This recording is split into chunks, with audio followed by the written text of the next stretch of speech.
歡迎大家嚟到民主黨嘅節目，我係劉慧卿。今日咧，我好高興咧，就請到我一位係以前立法會嘅同事陳智思先生，但係佢梗係唔止啦，因為佢嗰啲名銜咧，如果我講晒咧就夠鐘㗎啦，咁是但講幾樣啦。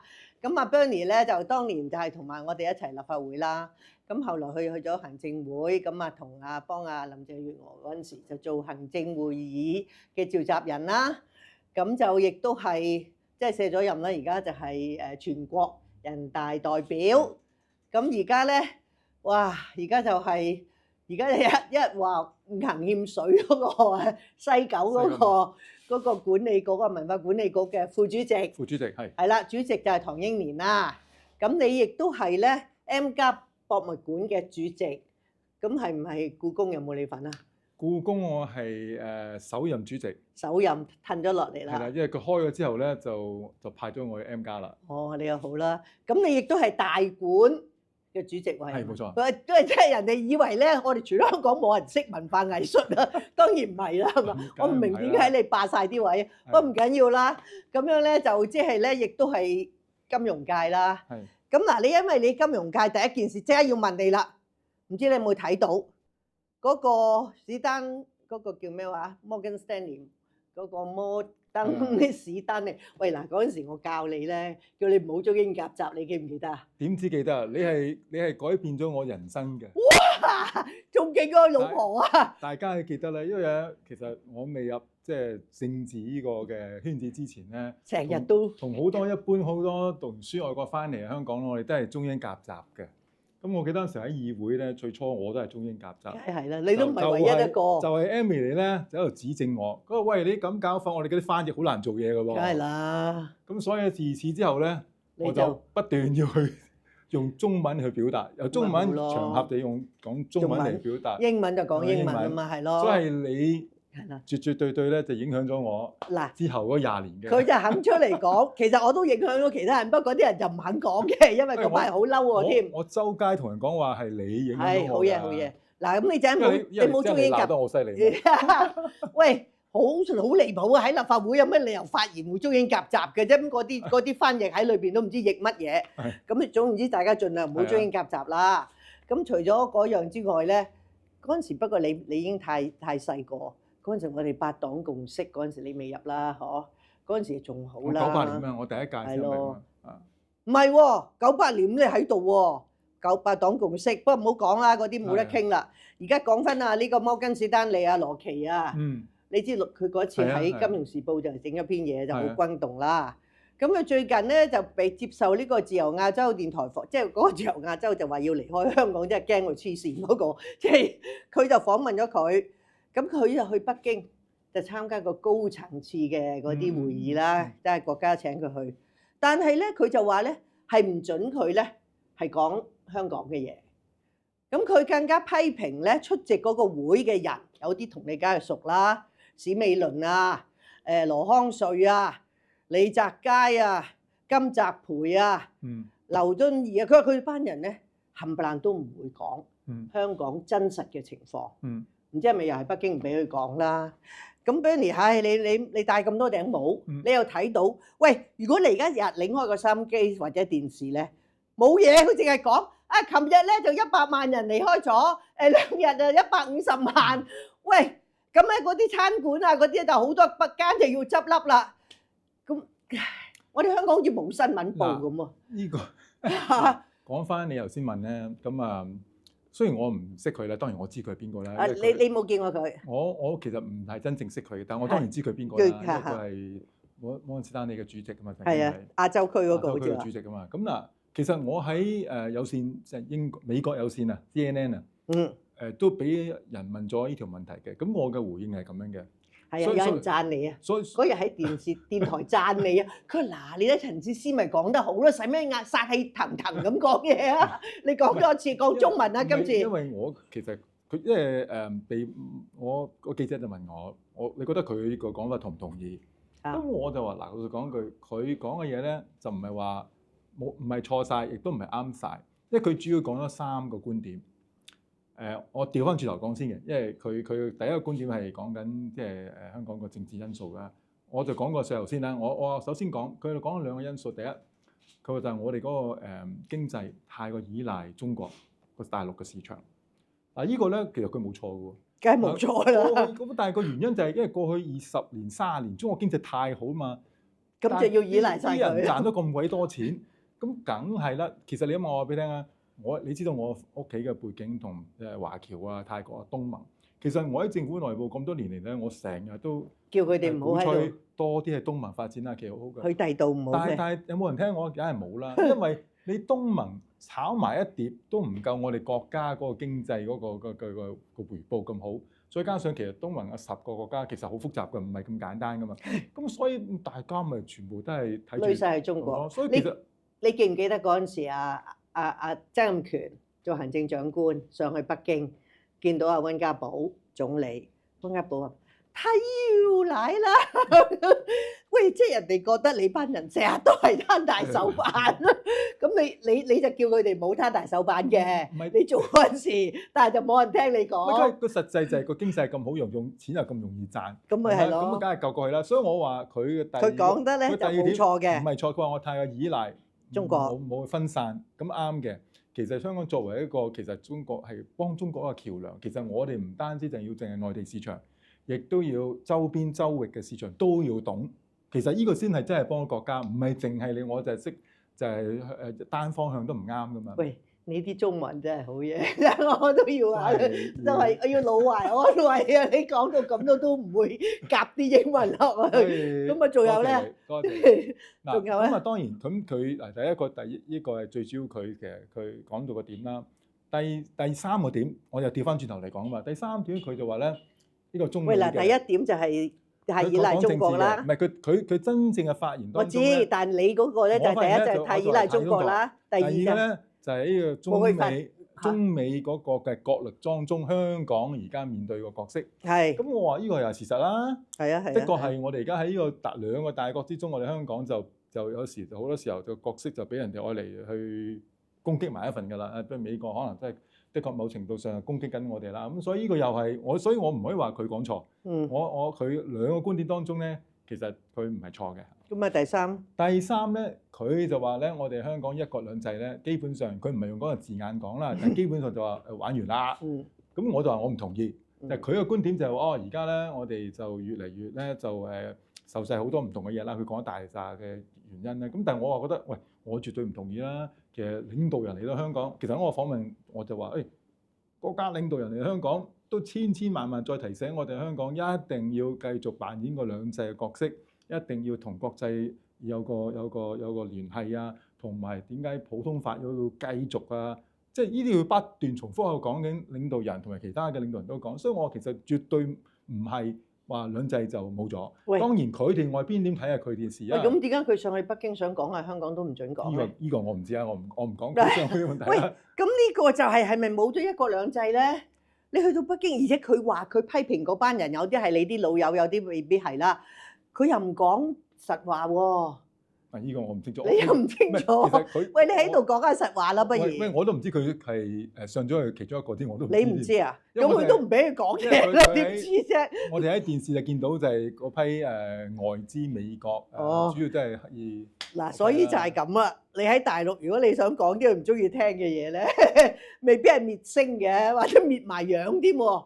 咁點搞咧？喂 Bernie。即係我哋一國兩制，我哋間時乜都講得㗎嘛。你以前都嚟過我節目啦，乜都講。我希望你今日都係乜都講啦。咁就係你自己覺得而家係出咗咩問題咧？嗱，你又話美國啊、西歐嗰啲好似好少人嚟喎，而家都講啦嚇。我哋淨係靠大陸啲人嚟，咁唔係咁㗎嘛以前。咁就係出咗咩事咧？嗱，我而家自從我哋嗰啲疫情完咗之後啦，真正開放翻大家啦，我留意到的確咧，美國嘅企業係少咗嘅。歐洲咧就我冇睇到呢個情況，反而仲有可能有機會。雖然我冇數字啊，但係我感覺上咧都仲有好多人係繼續嚟。美國係明確真係少咗。咁我諗美國少嘅原因當然都係有個政治因素啦，再加上兩個因素，一個係政治因素，一個可能而家大家都好顧忌。如果我同中國做生意嘅，佢喺美國度會唔會俾人哋去攻擊啊？提呢啲種種原因啦。咁呢一個因素啦，另一個更加實際嘅原因就係個內地經濟差咗嘛。經濟差咗，即係賺錢機會少咗，咪啲人又冇興趣咯。咁所以美資背景嘅企業咧，的確咧感覺上同埋實際上，我諗應該係少咗。其他國家就我冇咁嘅直接咁去睇到。咁呢個就係所以整個大環境咧，而家的確係喺個中美呢個角力當中咧，就好可惜，即係我哋過去可以做到一個角色咧，而家今日咧都係難咗嘅。一個政治上，因為嗱就好話，譬如我最近都有啲就係之前啦，都有啲美國公司，即係佢哋好誇張，因為佢哋收到嘅信息，香港係好誇張地差噶嘛，咁變咗佢即係而家唯一一個問題就咩咧？佢只要肯嚟到香港，咁佢睇到咧，咁我諗咧都仲有機會。但係佢如果嚟都唔嚟咧，我成日睇 CNN 嗰啲嘛。係啦，咁你就你喺度講啊嘛，你都講咗好嘢啦。我講完，可能半信半疑。佢要真正嚟到睇到情況，喂，真係安全嘅，因為好多真係喺外國嗰啲咧，佢真係以為你香港唔安全添㗎嘛。咁又真係喎。咁所以佢要嚟到先。我哋民主黨拉咗好多個啦，好多嘅其他都拉咗幾千人啦，拉咗過萬人啦。我哋城市唔係唔安全係咪先？唉，真係。所以我話即係佢肯嚟到香港，佢睇完之後咧，其實就容易辦事，未必等於佢一定會嚟翻做生意，但係佢最少呢個可能係對你有信心先啦。喂，呢個你講得可能係，咁你係嚟啦嚇，但係有好多係我哋香港人嚟嘅喎，佢哋一定睇得好清楚啦，佢哋走鬼晒去外地喎，佢話做咩啊？又咁貴，服務又差，有乜好啊？咁啊喎，咁啲人又話：你知唔知點解我咁貴啊？我啲租啊，叫極佢都唔肯減啊，人工又貴啊。佢話減咧，啲銀行就唔掂噶啦。嗱，你銀行啊，你解釋下啦。曾經係銀行，而家唔係。你曾經但係你都了解啦。了解。喂，啲人都話咯，你銀行可能你借咗佢啲錢或者各樣嘢，咁嗰陣時，喂，你係值咁多噶嘛？咁但係我今日乞食咯喎，我都冇生意啊。咁我個客啊叫我減3成、減4成租，銀行嗱你一減咧，你係大件事。咁呢個係咪？所以係咪大家攬住死咧？其實即係 Emily 咧，頭先你講呢個問題咧，我記得有講過啊。就算我哋喺議會以前啊，類似嘅説話都講過。幾多年前啊？即係可能你多過我啦，我可能未必講咁多。你做咩唔講啫？你自己坐咁多位，你都唔講。因為我嚟住商界㗎嘛。你嚟住商界更加要講啦。但係我哋梗係覺得從一個商而商就應該要跟翻商界嘅嗰啲規矩係模式。點解我講呢樣嘢出嚟咧 ？Emily 睇，其實呢個唔係新議題，我哋講咗好多年。但點解今次咧？我覺得真係可能實實在在咧，即係呢個問題唔可以當係等翻商界自由嘅生態啦。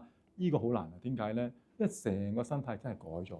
以前就純粹就話可能話租金問題，今日就係話你仲有隔離深圳呢個嘅城市，而佢係提供緊一個更加當然因為我哋同美元掛鈎啦，令到嗰邊嗰啲嘢平啦，嗰個價錢上個匯率上，咁佢有個低咗啦，再加上種種基本上佢個成本的確係低過我哋啦。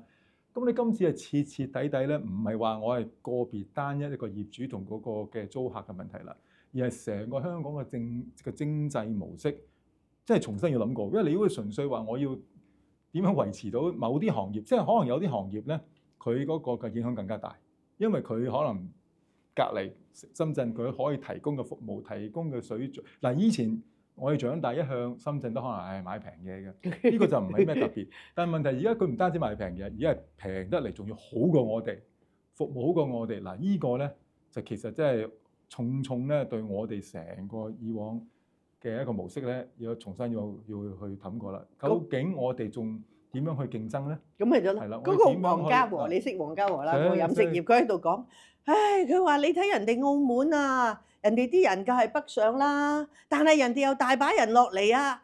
我哋第日咧就要同澳門打包。佢話即係啲人嚟咧，又要嚟香港，要嚟澳門，澳門都心諗你香港有今日啊你啊，喂咁點打包？人哋話佢傻㗎。點解？人哋有賭場啊！你香港有冇賭場啊？正就係咁啦。咁咪咯，咁點打包啫？澳門其實佢因為即係國家都需要澳門，就係要唔可以集中喺島啊嘛。要一個係。咁人哋有好多音樂會，又成日賭多過我哋。佢哋所有呢啲嘅場所咧，佢都要去引入新嘅元素，所以佢有一個更加大嘅誘因，佢一定要做啊嘛。咁咪咯。咁我哋點搞咧？喂，我哋就一向就嗱，你翻去啲銀行嗰度啦。咁因為真係無數嘅，你話食肆又好，其他零售啊、非法乜都有啦，個個都話同個業主講話減租，個業主話我嗰個字典係冇減租呢個字啊！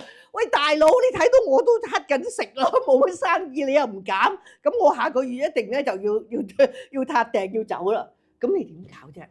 點有咩得局？有咩得？我諗啲業主都係個別嘅啫，睇下佢本身佢自己有幾豐厚嘅資源嘅咧。因為如果佢去到尾，喂，佢租客唔肯再續租，因為租客好簡單啫，佢個本身個業務可唔可以繼續維持落去咧？佢維持唔到，咁咪走咯，係咯。咁你可唔可以？即係我又見到真係會，我有時喺我成日喺街見到有啲鋪咧，cut 咗成好多年10年咧，都冇人租翻嘅喎。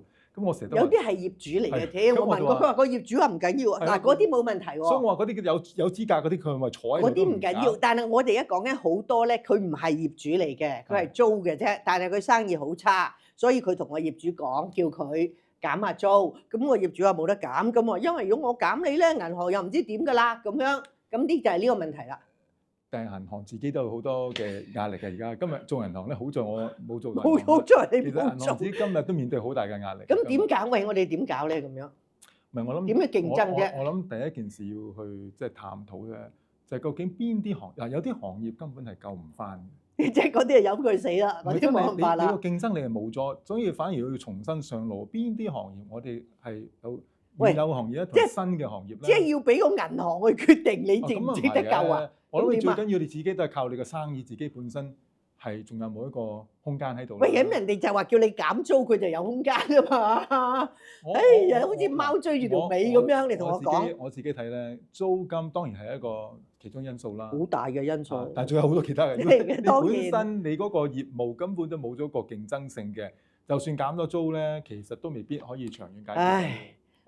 我絕對同意啊！我唔係話你同意乜嘢先？我同意而家我哋面對一個係成個社會都要重新睇下我哋香港點樣維持我哋個競爭力。喂，淨嗰啲阿媽係女人嘛，大家都同意，但係而家要多過嗰樣嘢啊嘛，要揾個答案啊嘛。如果有答案就個個解決咗問題啦。但係因為每個行業自己都面對呢個咁咪好慘咯，可能有幾百間唔知1000間話要結業啦。嗱呢個講到咁遠，你噏一大輪，喂。咁呢個西九點啊？西九又係五行欠水，咁嗱而家咁慘，政府邊有錢俾你哋啊？咁啊，唐英年主席又話：誒，即係好似豆腐界一忽，哇！有啲人成個跳起，喂，唔好咁搞喎，係咪要界2忽3忽出嚟俾賣啊？唔係，絕對唔會。唔會啊，嗱，唔會啊。唔會，我哋而家肯定唔係賣地嘅問題。係咩問題？因為啲地本身咧，政府即係其實成個西九嘅部署咧，講緊都唔係而家嘅事啦，都好早期。其實而家我哋喺個40畝嘅地上高咧，有23畝地咧係公共空間嚟嘅。咁23畝，咪即係17喎，即係得即係成一半嘅地咧係即係冇得喐，市民大眾享用嘅，市民大眾。咁嗰17都好勁啦。喺個17公頃落嚟咧，就總共可以建嘅樓面面積咧就85萬平方米，85萬。而85萬之中嘅四成就係文化設施。嗱，我相信呢個咧，可能你同我都有貢獻㗎。就係點解咧？你講翻歷史啊！喂，我去俾錢睇嘢。唔係，驚咩？立法會嗰陣時啊。立法會有關嘅。有咩關啊？因為你諗翻去以前嘅事啦。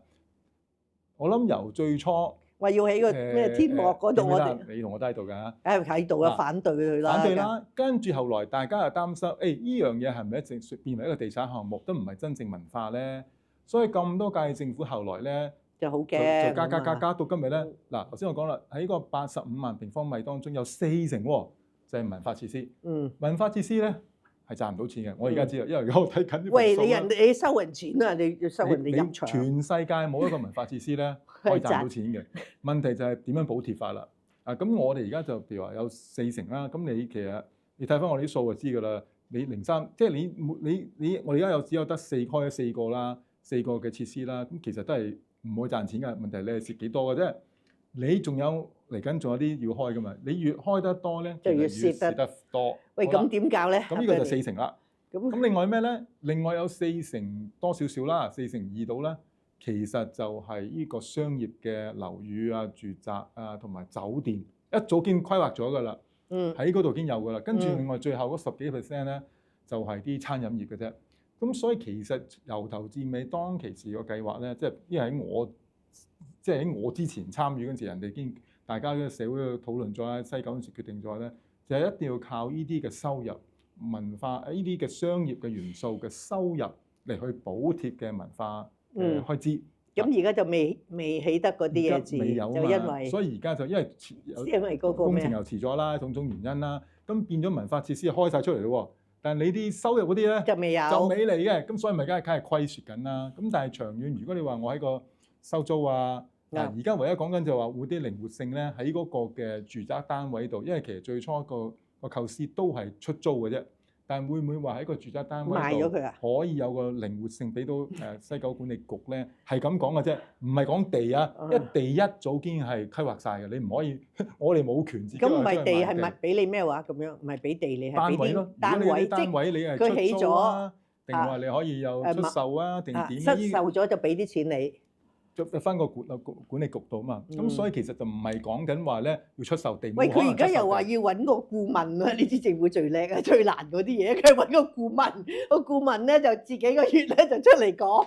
係，唔係我哋其實我哋你又叫佢揾個顧問啊？我哋講嚟講去就話咧，我哋等我哋多啲空間去，即係財政上嘅空間。咁我相信政府自己都要去計數啦，佢都要計條數啦。其實，喂，有咩理由變咗當爛攤子？嗱，你而家冇錢，你仲有好多活動一路要咩㗎嘛？咁你點同人哋去有咩協議啊？咁樣啫？如果人哋知你第時破產嘅，係，所以講得啱啦。其實我哋今日行到呢步咧，就唔會行翻轉頭㗎啦。只不過咧，我相信政府都要考慮到佢，因為你頭先講得啱啦，經濟咁嘅環境，咁佢都要諗下，無論佢係政府再注資又好，或者政府係俾我哋多啲空間，都係講緊納稅人嘅錢㗎嘛。其實兩者都係納稅人嘅錢嚟嘅，所以佢都一定有個方法要睇下係咪呢個方案係唯一一個方案咧，或者仲有其他方案咧？如果唔係，佢點面對公眾咧？係咪？咁最好你自己作為副主席，你覺得係咩係最有利啊？對納稅人，對呢個管理局。我覺得咧，其實最主要去到尾都係話你而家即係因為成個西九嗰個嘅地咧，其實都係俾咗管理局㗎啦嘛。咁睇過翻呢個我哋自己嘅地上點樣去更加靈活運用到佢，就唔使政府再額外要注資。呢個當然係又係好似唐英年話割一忽出嚟咯，都係你又話唔係割，即係嗱，唔係割你點啫？唔好搞錯，割就唔等於唔係賣地啊嘛。我話從來至尾都冇賣地呢個問題嘅。係咩啊？你建議嗰個係點啊？就係話我哋喺起嗰啲商業設施嗰陣時候，同埋住宅設施嗰個空間。喺從出租，我哋因為之前係唯一淨係得即係俾啲租金你，或者除咗出租之外，有冇話賣咗啲屋或者俾你啲嘅單位或者其他嘅收入咧？係講緊個靈活性嘅啫。喂，幾時先至會起到嗰啲會出到嚟啫？而家係個樣。咁呢個喂遠水咧就救唔到近火嘅。嗰個就另一個問題。咪就係咯，你講埋晒啫，原來6年後先發生。其實你哋已經清咗盤啦，已經。咁點搞？一定唔會發生嘅，即係政府即係我。嗱，佢係咁諗啊，政府又點會俾你哋清盤啊？所以其實你係攆住阿李家超條頸㗎。即係呢個咁嘅文化咁大嘅設施點？喂，如果清咗盤都幾核突喎！你又請晒全世界我最近嗰次咧，嗰次故宮又叫埋呢個英國嗰個咩嗰個皇家。係啊，你到時候喂我哋清個盤又唔可能㗎嘛。所以呢個一定佢點都要割翻肉俾你㗎，真係慘啊！你咁講又唔啱，呢個成日割咗話又出嚟。喂，人哋話你哋使大花筒喎，啲人使啲錢好多啊。呢個咧嗱，呢個係真啊，係咪啊？呢個咧，我覺得咧就我諗嗱，你當然過去可能之前個經濟好，我哋嗰個規模大嗰陣時候，的確係啊。可以話做得好啊！即係揈到今日洗腳唔抹腳啊！嗱，今日咧阿馮程淑儀啊，我叫咗佢上嚟，佢話有陳智思咪最好咯，係咪佢哋班人洗腳唔抹腳？所以自從咧其實我都唔知佢中文名啫，我淨係知道 Betty 啦，咪馮程淑儀咯。我費事講錯佢名。佢嚟到之後咧，我哋佢同你攣住啲盤數啊！哇，賺翻嚟喎，唔關你事喎，原來開支整體上全部都勒緊咗，係咪啊？其實呢個亦都對成個文化區嘅發展都有問題。其實我哋有問題啊，因為你越受歡迎，其實你係要請多啲人做。喂，其實嗰啲飛都越嚟越貴啦，我哋嚟睇嘢都幾百蚊張飛。你就算點計，你都收支唔到平衡啦。梗係算啦。嗱，因為時間就好急，咁我有樣都要問你。雖然你而家就唔係戴嗰頂帽㗎啦，叫咩話？可持續發展。係冇錯，可持續發展委員會嘅前主席。前主席。垃圾徵費係。係啊，你提出嚟㗎？唔係你反對啊？唔係，當其時阿黃錦星就叫咗我哋個委員會，你知政府就係咁做㗎啦，去研究呢個垃圾徵費。喂，嗱，你一講而家要用咗9個月時間，唔知係咪叫蘇州市啊？9個月，而家人哋講20年啦，我唔理你9個月，而家你覺得我哋而家去到呢個位？你係咪好唏噓啊？因為你係好開心，你係點啊？我想講係好簡單咧。其實而家大家不斷喺度呢幾個禮拜幾個月啦，講出嚟啲問題咧，係已經講咗好耐㗎啦。我做嗰個公眾諮詢嗰時係全部都係同一問題嚟㗎。係，所以咧嗰陣時咁係咪你冇做功課啊？做得好。你翻去睇翻我本報告書啊，我報告書寫晒啲問題，就係話有冇寫答案？你寫問題冇用，有冇寫答案？政府咪要去解決啲問題咯。而最大嘅問題就係話你個設施，因為講到尾咧，就係垃圾徵費唔係收費，而係鼓勵你去分類。咁垃圾分類最重要就係個回收設施。嗰個回收設施做得好唔好，就影響緊即係大家嘅意欲啦。不過有一樣我想講，因為時間關係啦，我想同你講，因為我用咗2個城市做我哋嘅主要嘅去參考嘅，一個就係台北市同埋首爾。嗱，呢2個地方咧，其實到今日咧講緊係90%以上咧，即係合規嘅。但係台北啊，係用咗10年時間先做到嘅。我哋係咪做咗20年先研究？你話10年，我哋長人哋一倍啊！我個報告好似係10年前啦，我都唔記得咗幾時。咁叫阿謝展寰局長唔該攞出嚟 show 下啲塵睇下啦。唔係，我想講我聽睇就係你唔好大家期望4月1號當好似當琴日。唔係啦，而家8月1號啦。即係就算你今日開始，唔係等於所有人都可以到位。因為好多設施嗰啲嘢咧都要時間配套先做到嘅。咁點解你嗰陣時咁多年前都唔開始搞啲配套咧？喂，呢個政府問題，我俾咗個建議。你俾咗建議佢，阿黃錦星又瞓咗覺咁多年，而家謝振寰又唔知搞成點。咁你嘅政治因素、環境都要做啊。咩政治因素？你唔好同我講話有19年咩黑暴啊，有咩政治因素啊？政治因素就係你有冇人同意你咧？我嗰陣時記得我落去仲要同區議會傾噶嘛。因為其實仲好多問題咁，咩三無大廈，區議會反對你啊？有好多問題㗎嘛。咁三無大廈而家都係問題啦。所以啲問題從來都喺度㗎。咁你咁多年都解決唔到，係邊個嘅錯啊？鄉郊又有問題㗎，其實好多問題㗎。喂，咁你係梗係有問題啦，細佬。所以我話啲問題從來一早佢都喺度㗎啦，即係謝振寰又出嚟擺翻晒啲問題喺度，但係冇答案嘅。我意思就話咧，我話意思咧，你一日唔推個計劃咧，啲問題永遠都唔會改變嘅。當你行咗嘅話咧，就政府就一定要更加快啲回收設施乜嘢都要嚟嘅，因為如果唔係更加俾人鬧你噶嘛。但係你一日唔開始咧，其實啲問題都永遠都係。嗰啲回收設施其實有嘅，不過唔夠啫。其實呢個問題嘅，你講得啱啊。因為你個回收，就算每區有，而家每區有啦，但係好多市民就覺得，喂，我行過街口喺樓下嘅，我就唔介意啫。你行10分鐘，你叫佢坐地鐵一站去，佢都唔去啦。所以佢問題就係咪個個唔係淨係個區喎？佢區有㗎啦。但係你個區如果唔再方便佢話喂，咁我不如俾多幾蚊買個袋就算啦。其實咧，你好似1、2、3個月前都講過㗎啦。你記唔記得有一次一講完俾人鬧，即刻俾人鬧。佢話唔夠回收設施啊嘛，政府即刻出嚟鬧佢咯。唔緊要啦，今次仲鬧得多。咁不過冇辦法啦，唔夠時間啦嚇。咁啊，就好似下次再嚟啊。多謝你，多謝阿波，多謝曬，多謝，拜拜。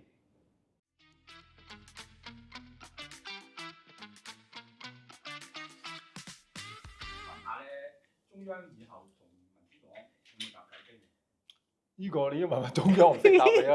唔係中央。你個觀感啊？嗱，首先我肯定我可以同阿 Amy 坐喺度一齊傾偈啦。咁我又唔覺得，又冇人話呢個係唔準噶嘛。咁我覺得係處事嘅啫。即係我覺得 Amy 都話啦，我同 Amy 20幾年朋友，我哋喺議會相識㗎啦。咁我又覺得我絕對有溝通啦。當然可能有時劉兄嗰個嘅對某啲事嘅睇法同我睇法可能唔同嘅，咁但係大家坐，大家咁傾偈咯。咁我覺得呢個最緊要真係為大家最後目標都係為咗香港好，係咪先？如果你為咗鬧而鬧，咁啊可能冇乜大嘅作用啊。但係你話為咗真係想解決，頭先阿英姐提咗實實在在為我哋香港面對好多嘅挑戰，要點解決？雖然佢不斷問我答案，我冇答案啦。咁但係我覺得呢個都係大家一齊要去解決嘅問題咯。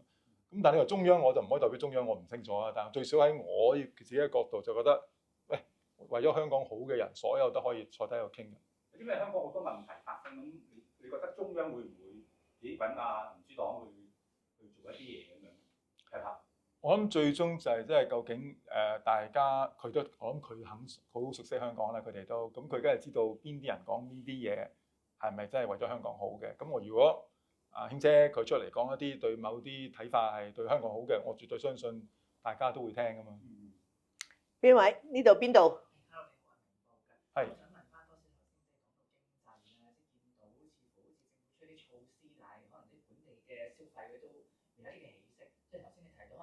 都即係未必走得翻，即係為邊啲咧？或者特別即係話面對深圳啊嘅競爭，其實即係你覺得即係香港嘅優勢係咩？即係短期內即係政府可以做咩？而家係咪好似對中國落去啊嗰啲？誒，首先啦，當然我唔想講完之後就即係嗰個行業真係鬧我啦，如果話佢搞唔掂，所以我一定唔會講係邊個行業啦。咁但係呢個大家就心底問啦，係咪？大家都知道我相信咧，如果你話要純粹用價錢去競爭嘅話，我哋有排都未必可以去到深圳嗰啲嘅程度。咁但係我覺得就唔可以即係靠即係純粹價錢啦，絕對係靠服務先。所以其實我當其時聽到好多人同我講話深圳服務好過我哋，我真係驚。呢個價錢人哋平過我哋，呢個我絕對會接受嘅。但係如果人哋嘅服務嘅態度，所有嘢都好過我哋咧，咁我真係懷疑緊點解人哋要俾更加多嘅錢嚟買你嘅產品或者你嘅服務，而人哋呢年貴又貴過人哋，服務又差過人哋，呢個點樣嘅咧？所以呢個咧，但係如果純係服務咧，我覺得呢個我哋自己係可以去改善嘅香港。尤其是當你馬死落地行，當你冇生意，咁你係咪要改變我哋嘅模式咧？所以呢個係一個我諗係好緊要。當然另一批人會留港消費，就當然梗係方便啦，係咪啊？即係我諗得幾個原因嘅啫嘛。因為平日如果你係咪方便，呢個就係我哋優勢，因為始終近翻我哋自己即係香港人自己住嘅地方。但係你話其他之外，咁我哋係冇啲新嘅，我諗我同卿姐一樣嘅啫。如果有啲新嘅嘢、新嘅嘗試，大家想去試新嘢嘅嘛，呢個就你冇得阻嘅喎。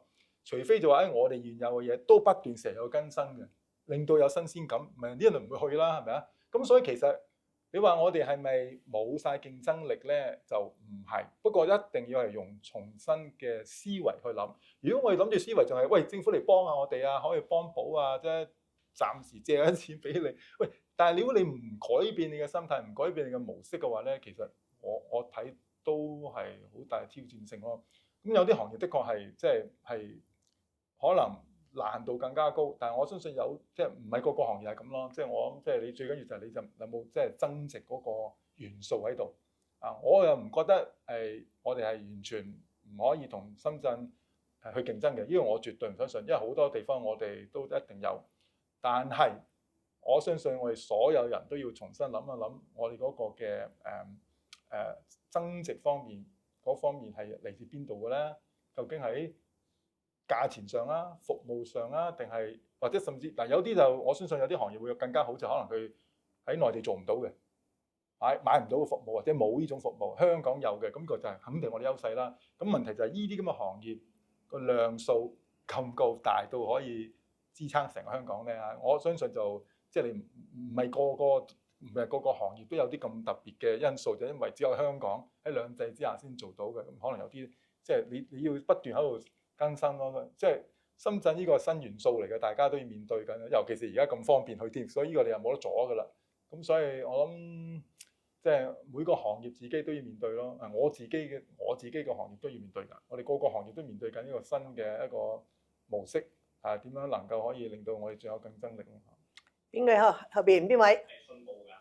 問一問，即係近年即係都話民主黨嗰個參政空間啊，即係或者係上一次區議會選舉都入唔到閘咁樣啦。即係其實即係琴日其實有個三會嘅委任咧，其實都係冇任何非建制派可以入到去。即係你會唔會覺得而家即係而家呢個時代，好似係嗰個多元聲音啊喺個社會上係會比較少咗咧，同埋呢個即係會唔會有機會即係而家第三條立法都完成咗啦？即係會唔會之後有機會好轉咧？即係同埋即係你覺得呢啲非建制派嘅政黨，譬如話民主黨，即係其實佢哋應該點樣行落去咧？即係係咪即係佢日後都係冇參政或者係剩個空間？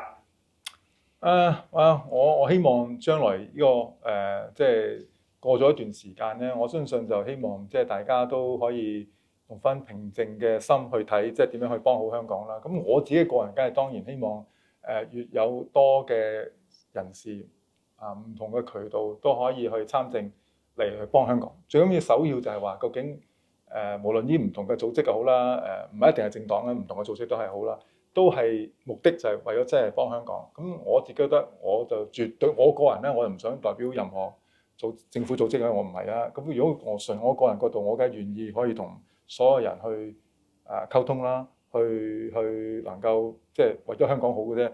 我即係大家知道，我亦都係做團結香港基金個主席啦。係喎，我最記得領導人同我講咗話，你哋嘅主旨一定係要團結翻我哋香港人。咁所以我話其實任何人為咗香港嘅係真係俾咗啲好嘅建議俾大家嘅，我覺得我應該重視大家一齊去做咯。因為我哋的確係面對緊一個嘅好大嘅新嘅挑戰，喺經濟上同埋喺嗰個國際嘅政治上都面對緊一啲咁新嘅挑戰，咁係需要大家一齊去幫翻香港咯嚇。邊個有問題？你呢？經濟部嘅，我想問下咧，其實以前香港嘅優勢咧就係嗰個包容性啊、多元性、獨特性啦。咁其實依家香港嘅優勢冇咗咧，會唔會就係因為喺呢一方面懈過，令到香港嘅獨特性冇咗，所以先開始比起深圳啊或者其他中國內地城市已經越嚟越再冇任何嘅優勢，變得同你一模一樣。嗱，我又唔覺得我哋包容性係少咗，不過的確咧，大家要承認咧，我哋喺2019年，即係個社會係好充分去咗另一邊嚇。咁如果而家咧，就我諗又去翻咗，咁大家仲喺度摸緊，即係我諗的確咧，亦都有部分咧就係擔心，即係話咦，我會唔會做啲嘢講啲嘢啊？可能係有機會係違法啊成咧。咁所以我諗咧，而家都有我估計而家我哋喺一個階段，有好多時候啲人咧就喺度捉摸緊啊，係咪呢度得啊唔得啊？我嘅自己嘅認知咧就係話，其實嗰個即係過咗國安法啊，就係其他我哋啲23條法例啦，其實條紅線咧就好清晰嘅，係好清晰邊啲得，邊啲唔可以做得嘅。只不過可能個社會需要時間，自己就究竟呢樣嘢係咪咩？所以我見到有時喺23條嗰陣時候嗰個諮詢，好多人問咗啲問題咧，都係我其實覺得咁都唔係一個擔心。不過我哋唔怪得市民或者其他人㗎嘛，佢哋始終對呢個課題可能好新鮮，咁大家都喺度捉摸緊，究竟係咪唔俾做呢樣嘢咧，定唔可以講呢樣嘢咧？我自己就好清晰嘅啫，即係如果大家嘅意圖唔係諗住去推翻我哋國家嘅主權唔係話要去顛覆國家，呢啲就係條紅線啫嘛。其他啲嘢去批評嘅政府，絕對可以㗎，即係等於頭先我哋講緊都好似批評緊佢㗎啦，係咪啊？咁我覺得唔使，即係所以我覺得唔係話個包容冇咗，不過我明白大家可能心目中，因為經過19年之後，大家都覺得哇都係唔好講啦，都係唔好啦，係咪？咁所以我諗不過需要時間咯。我諗需要時間，大家都尤其是而家好多時候政府都講啦，23條過咗之後啦，大家即係回歸翻去解決我哋而家面對好多嘅議題啊、經濟啊、社會啊咁樣、民生啊咁樣。如果我相信即係希望啲政治嘅因素嘅議題咧，就唔需要不斷再喺度成日都係變為一個主要嘅議題啦，反而去解決翻我哋社會民生問題咧。咁我希望嗰個頭先你提出嗰個擔憂咧，可能會慢慢係大家會開始更加會明白去處理咯。有冇問題？美國之音。想問下咧，點樣睇即係自由亞洲電台撤出香港咁樣樣啦？咁同埋即係覺得係咪喺23條之下，你覺得即係國際傳媒喺香港嗰個即係生存空間啦，同埋係即係點樣挽回翻嗰個國際信心？嗱，呢個就係同上一條問題都有啲類近嘅。咁呢個真係有需要個過程嘅。的確，你又話可能有啲西方嘅組織，嗱我自己成日咁睇嘅，即係我日日都差唔多面對好多唔同嘅外國嘅團體啊，或者商界啊好多。佢喺香港嘅駐香港嘅工作人員，同埋喺佢個總部，其實都係兩種唔同人嚟嘅嚇。好多時候我發覺就算佢喺香港啲外籍人士，我講商界啦，未必係講緊係傳媒啦，可能佢好清晰香港嘅情況嘅，但係佢都有個總部噶嘛。好多時候佢總部咧，因為佢都又係睇緊好片面嘅信息，佢聽到就可能佢對香港個觀感咧都係差嘅。咁變咗好多時候咧，就佢最後決定都係我唔都係可能要有安排啲調遷啊咁成嘅。咁點解我知咧？有好多時候咧，香港嗰啲外籍人士咧請我去幫佢同佢總部去解釋香港嘅情況，所以我點解我知道就咁解。咁所以其實係呢個係一個幾大嘅問題嚟嘅，即係我哋過去呢幾年由我哋19年個社會事件到疫情，其實真係好多外邊對香港嗰個認知啊、信息啊，完全係即係你唔可以相信過，完全好似去到即係好似唔認識我哋嘅，重新要嚟過嘅。咁所以就係的確你話最終我頭先講商界啦，有啲亦都因為個經濟嘅元素咁啊決定去撤離啦。地方係傳媒界，咁我的確即係可能亦都有啲西方嘅團體就覺得，咦？呢個空間仲係咪保持緊呢？定點咧？咁呢個我相信即係需要時間去即係令到大家睇翻咯。今日短暫可能大家就我覺得都係不如就係一定係香港做啦，第度做啦，係咪我連批評都唔得咧？係咪啊？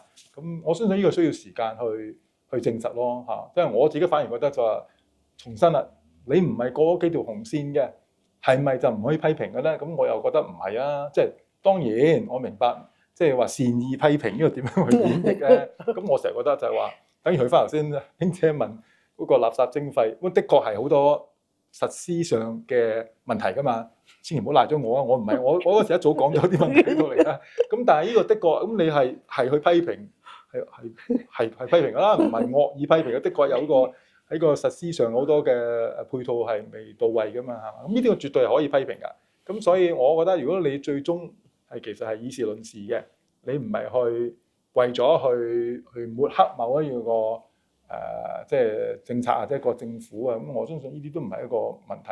不過呢個需要時間，因為大家都想去觀察，睇下究竟譬如過咗23條之後，即係所有嘅生活係咪係去翻好似以前咁樣啦，定係唔係咧？咁呢個需要時間咯嚇。有冇問題？係你講。想問一問咧，好多網民都會將香港同新加坡去比較啦。咁好多排名或者好多文化活動，可能新加坡都係領先嘅。如果喺外資方面，你點樣？有咩建議可以改善？呢個議題咧，因為咧我太太係新加坡嚟嘅，咁所以咧，我有時我當然梗係撐我哋香港，但我都要小心唔好講錯嘢啦。我太太喺度話我點咁講啊？嗱，其實我自己睇呢個問題唔係而家嘅，咁多年嚟我哋都好多時同新加坡去相比啦。我自己都係咁睇。其實兩個市場咧係兩個好唔同嘅市場。雖然有啲嘅行業我哋係好有競爭性，有啲我哋贏嘅，有啲又佢哋有比我哋好嘅。但係其實整體新加坡同香港係兩個真係唔同嘅市場。佢哋個地理嘅位置，佢係真係可以即係幫到成個東盟嘅市場發展嘅。而我哋嘅地理嘅當然梗係我哋成個國家嘅發展啦。咁所以我話香港要去發展東盟嘅市場，其實難度梗係有啦，因為我哋過去冇咁嘅地理嘅優勢之外，亦都唔係擺咗好多資源擺喺東盟。等於頭先我同兄姐講，我哋過去就擺晒喺內地嘅關係。咁所以其實大家佢有佢自己嘅市場優勢啊。只不過頭先講啦，某啲行業上可能某啲嘅工作咧，佢哋可能即係呢度我哋大家鬥爭緊，而可能佢哋會好過我哋嗱。不過有一樣嘢就肯定咧，就係個疫情啦。疫情係的確對新加坡係有一個好大嘅幫忙嘅，因為佢亦都係做得好啊！呢個肯定係事實。嗱，頭先我所講嘅意思就係話咧，如果你係啲外資嘅企業，如果佢個外資企業嘅總部主要目的係要睇內地嘅市場咧，其實一定係擺喺香港，因為只有香港呢個地理咧先可以即係同大灣區或者內地市場呢個配合嘅，所以一定唔會揀新加坡，一定揀香港去大陸市場。但係如果佢個外資嘅企業，佢個總部其實就係因為佢係要成個亞太區嘅一個總部咧，咁佢未必一定擺香港嘅喎。亞太區佢可能真係擺喺新加坡、喺日本啊，好多地方都可以選擇到。咁所以睇佢本身個企業，佢擺喺邊度係因為佢個市場。好啦，疫情我哋點解會輸？就因為咧，如果佢係服侍主要服務嘅市場係內地嘅話咧，其實佢都會留喺香港嘅。但係如果佢亞太區嘅話咧，咁啊弊啦，因為佢疫情嗰陣時候，我哋慢開翻，人哋都開翻，咁佢亞太區佢周圍飛噶嘛，咁啊香港都飛唔到，咁所以好多人咧就將亞太區嗰個嘅總部咧就搬咗去新加坡或者其他地方，就因為方便啊嘛人哋啊，咁香港最大優勢喺疫情之前就係我哋係最方便出出入入嘅，咁啊疫情當中就變咗由最方便就最唔方便，咁所以好多企業搬走咗。嗱，呢批企業會翻嚟咧？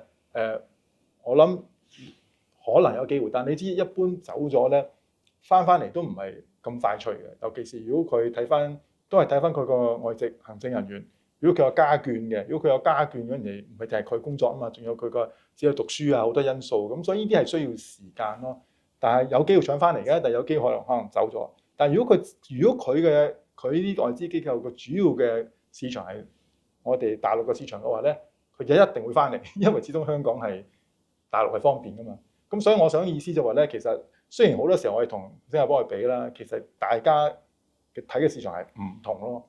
咁所以但係疫情的確咧，就佢係的確係贏家，好多啲企業就搬咗去嗰度，因為佢嗰個係最快開翻先啊嘛。咁但係帶出佢個問題啦，就係當然佢成本又生長咗好多，因為大家一窩蜂去到，咁佢個成本就好高嘅而家。買架車貴我唔知幾多倍嘅，我哋香港。咁所以佢有佢自己嘅問題咯。好，冇問題啦嘛。唔該晒你。唔該晒。唔該晒。Thank you。多謝晒。